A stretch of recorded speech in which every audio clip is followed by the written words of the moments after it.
Hey guys, Gaming Off the Grid here. In today's episode, we need to bring you up to speed about some retro gaming terms and things we have talked about on the channel that we maybe haven't done the best job of explaining to you, the viewer. What are we drinking today? Today we're drinking Bat Squatch by Rogue. It's a hazy IPA. Alright, you know the drill. Make sure you hit that subscribe button and ring that bell icon so you never miss an upload. And sit back, relax, pour yourself a beer if you care to, and let's go to school, Gaming Off the Grid style.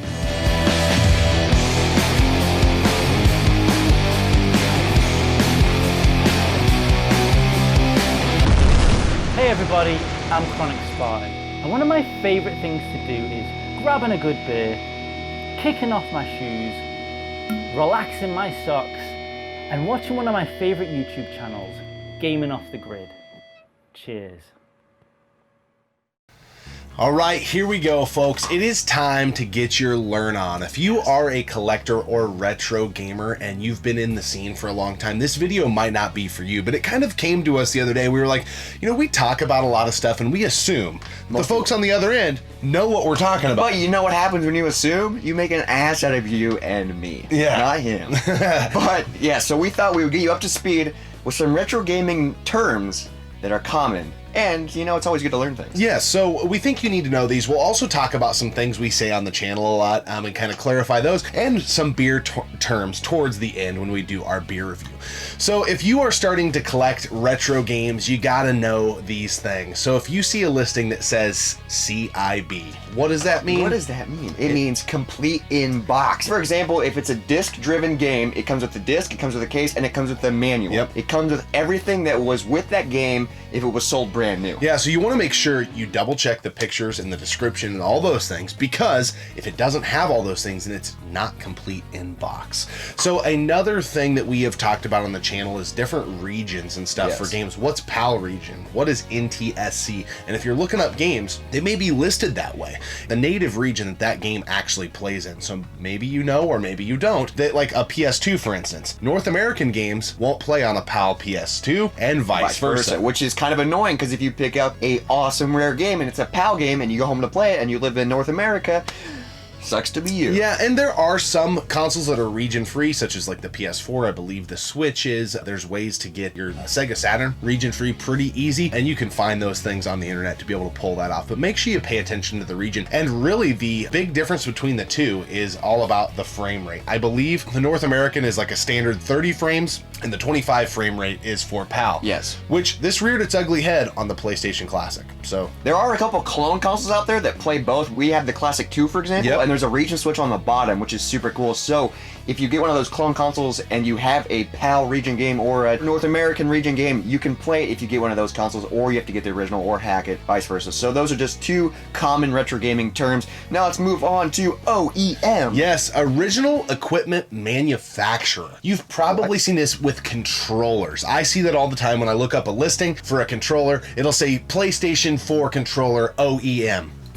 Huh? I beg your jargon? It is the original equipment manufacturer, so that means whoever Sony or Nintendo was licensing to make their controllers, or the real controllers, not like your Mad Cats, Pelicans, third-party stuff. You want to get those OEM controllers more often than not.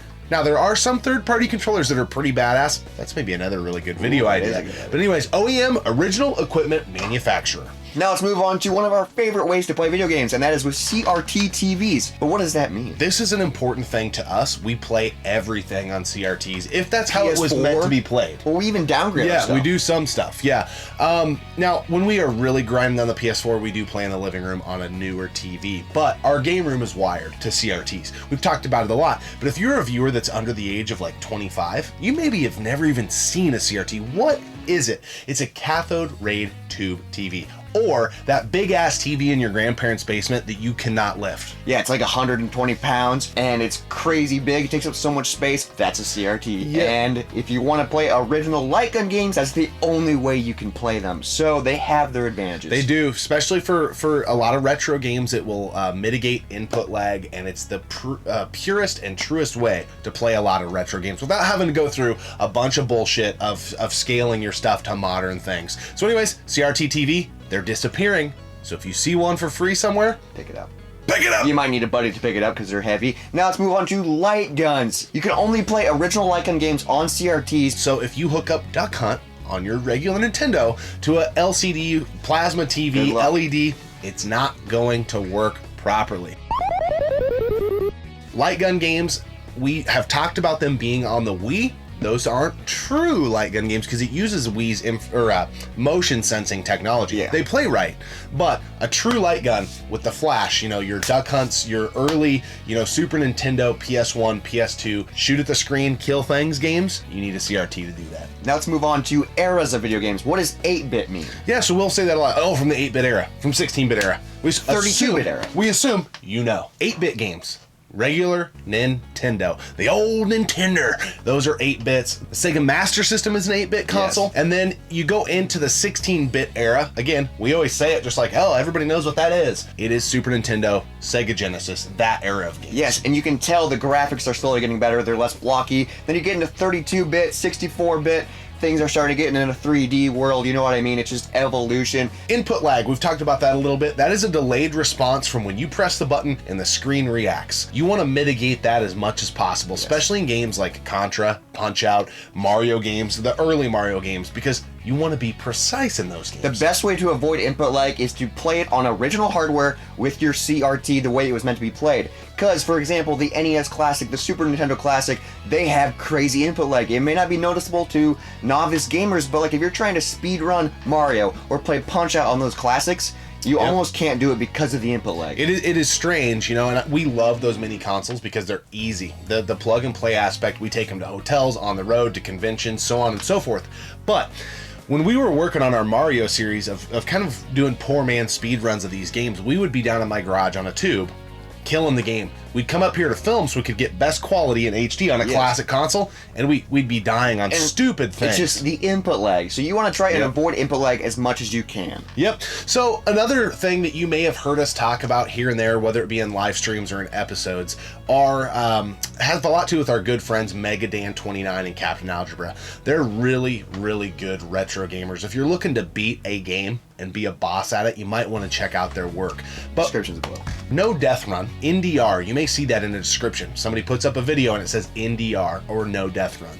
That means you beat the game without dying one time. Which is insane and hard to do, especially when you're playing Contra, Punch-Out. And then also going with no death runs, there's 1 CC, 1 credit clear. That means that you did die, but you didn't use a continue. So say a game gives you 3 lives, you died less than 3 times. That's a 1 CC, you beat it in 1 credit. So we're not very good at those. So you're not going to see a lot of those on our channel. We have a few, and we will be able to probably put a few more notches in the badge eventually, but we're not the experts in that realm. But that is what that stuff means. Now, a couple things we have said on the channel before that, you know, people might not quite know what we're speaking of, or it's ruffled some people's feathers. We'll talk about games not holding up over time, or as Captain Algebra absolutely hates when we say, a game not aging well. So this is controversial. It is kind of controversial, but I think there's got to be a way to classify games that are timeless, and that's why we bring it up. So there are certain games that you will play and you're like, oh man, I remember that game being better than it looks than it is now when I play it, right? Every time I put in, let's say, Mario 3, Contra, Punch-Out, the list goes on, but I think you get the point. It plays exactly how I remember it playing, and it plays better comparatively to today's games than anything on the market. I don't know what you call them. They age fantastic. They're like a great wine. They age well. Shooting Stars, they are those games that are just all-time classics. They have no era locking them into saying, you know what, for its time, it was really good. No, it's still among the best games ever made. We don't really know how to put that into words, so we'll say the game holds up well or it ages very well. The era that really struggles with this is the 64 PS1 era, and I know they're trying 3D stuff. So like Super Mario 64, for example. I remember that game being fantastic. It looked amazing. Going back to it, kind of looks a little rough. It doesn't age very well. But you're like, oh, that was just the era. No, it wasn't. Symphony of the Night, that game looks beautiful. It's from that same era. It looks incredible. Banjo-Kazooie, that game is still on the 64. That game looks how I remember it looking. That game ages well. It's just some games don't have that so whether you want to say ageability. age, hold up, something. I know Captain's leaving a comment right now that says, you guys He's probably suck. saying, fuck you. But anyways, that's why we talk about that on the channel. Another thing we talk about on the channel that I think is really funny is we call things or people boner dogs. Yes. What is a boner dog in GOT-G standards? It means you are just an idiot. You're a tool who doesn't belong in the toolbox. You're a boner dog. No, now see that guy in the hat right there? The white Atari shirt under that blazer? Huge boner dog. Yep. If we ever call you a boner dog, if we don't laugh, then we're being real. But if we laugh, we're usually joking. Like we call Captain Algebra a boner dog a lot, but he's not, dude. He's I don't want to say it. Ooh, here we go. He's cool. Yeah, I know you guys secretly love each other. You guys do. There's my heart. So now we're going to talk about this beer. We'll throw out some terms that we talk about with beers, because recently we had a comment where we had a beer pop up that had a description in there, and they were like, hey, that helped me a lot. I'm not a beer drinker, but I enjoyed seeing that information. So this information is for you. First off, let's talk about this beer, the Rogue Bat Squatch, like Sasquatch, but it's Bat Squatch. This is a hazy IPA by Rogue. Hazy IPAs are the new craze. They're really good. Let's stop right there. What are hazy IPAs? Yeah, so usually they are more juicy. They have a very thick mouthfeel to them. Very citrusy. Citrusy. I think they are very... I'm not a huge IPA fan, and I've always found juicy IPAs or hazy IPAs to be very palatable and enjoyable. I think to probably about everybody. Yeah, I think juicy and hazy IPAs are good for the masses. Anyone can enjoy them, and they're usually very cloudy, lots of flavorful. This one is pretty enjoyable. I've definitely had juicy and hazy IPAs that are better than this, for sure. But, I mean, it's still good. I wish there was more citrus flavor coming through. And what I say every time about hazy and juicy IPAs is I want more IPA taste. Yeah. They're mostly just focusing on the juicy, the citrusy flavors, and they kind of just forget about the IPA, and it's like, no. I want the IPA taste. I do love Rogue. I've always loved like their art style. The Dead Guy Ale, that black can. This is up there. I mean, this is like horror movie, just classic look to it. The Bat Squatch. I'm guessing this was probably an October release for them. We're a little late to the party, but I enjoy it. And for me to enjoy an IPA, it's got to be something. They're doing something right. So I do like this beer. Not my favorite hazy IPA that I've ever had, but this is a really good brew. I would buy this again. I would really like to try this on draft. Oh, that'd be really good. Now let's jump into some beer terms that we say a lot on the channel, and you guys probably not know what they mean. Yeah. So one thing we say, and I don't even know where I heard this before. I feel like a guy that we record with our band said this, and I kind of picked up on it. Chewy. A beer that is chewy. Kind of sounds gross. Or has teeth. So that really means the mouthfeel is what we're talking about. Like it, after you swallow the beer, it's still there. The sentiment of the beer, the flavor, it just coats your mouth, your teeth, your tongue, etc. It's chewy. Meaning 2 minutes from now, you're still kind of chewing on that brew. Yeah, it's like a good piece of gum, you know, you're chewing on it. Yeah, so that is chewy. We talk about hops. That's kind of like a bitterness type of deal, right? In most circumstances. In brewing, you know, they put hops in. With IPAs especially, you want the hops, or at least I do because I'm an IPA fan, and that's that bitterness, that's that kind of like bite sometimes. If there's a lot of hops, it has that bite. Juicy, hazy IPAs. I need more hops. Come on. Yeah, and you know, a good way to tell a beer's a bitterness rating, sometimes beers will put the IBUs on there. Yes, so the higher the number, the more hops, the more bitterness it's going to have. If you're not a fan of that, look for those lower IBUs. Yep, barrel-aged beers. We do a lot of those on the channel because we're stout fans. I think I've kind of helped pull you into that realm like you have done with me for IPAs. Barrel-aged stuff means the beer is literally aged in a bourbon barrel or bourbon cask. Or a rye barrel or whatever type of barrel it is, which is crazy. Yeah, that's a good point. There's tequila barrel, rum barrel, aged beers, whatever. But yeah, it's aged in that, and usually those beers come out being very sweet and in the realm of what you're talking about, and higher alcohol content. Because it's soaked in that alcohol that's been sitting in, and it brings out that sweetness.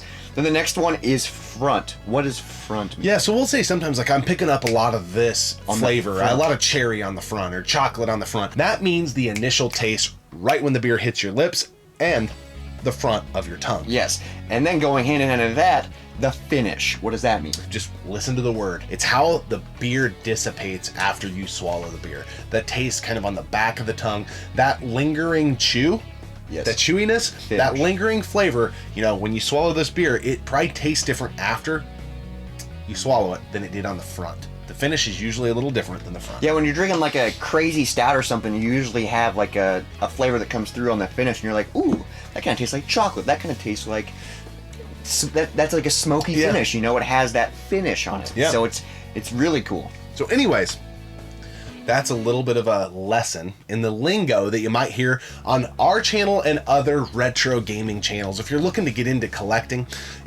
retro stuff, you need to know the terms that we covered at the front of this episode. If you're becoming a beer connoisseur, you need to at least know some of these terms that we talked about in the beer portion of this episode. In the comment section below, is there any other things that we've ever said that you're like, what the hell are they talking about? Yeah, let us know. Yeah, let us know, and we'll try clearing it up for you. And we wanted to do this episode because we're like, you know what? We probably just need to help explain ourselves a little bit to help people understand what the hell they're watching on Gaming Off the Grid. We always appreciate you tuning in and subscribing to the channel, and make sure you hit the bell icon so you never miss an upload. We'll see you next time right here on Gaming Off the Grid. Yeah, it's like 120 pounds, and it's crazy big. It takes up so much space, and it's usually small. That's a CRT.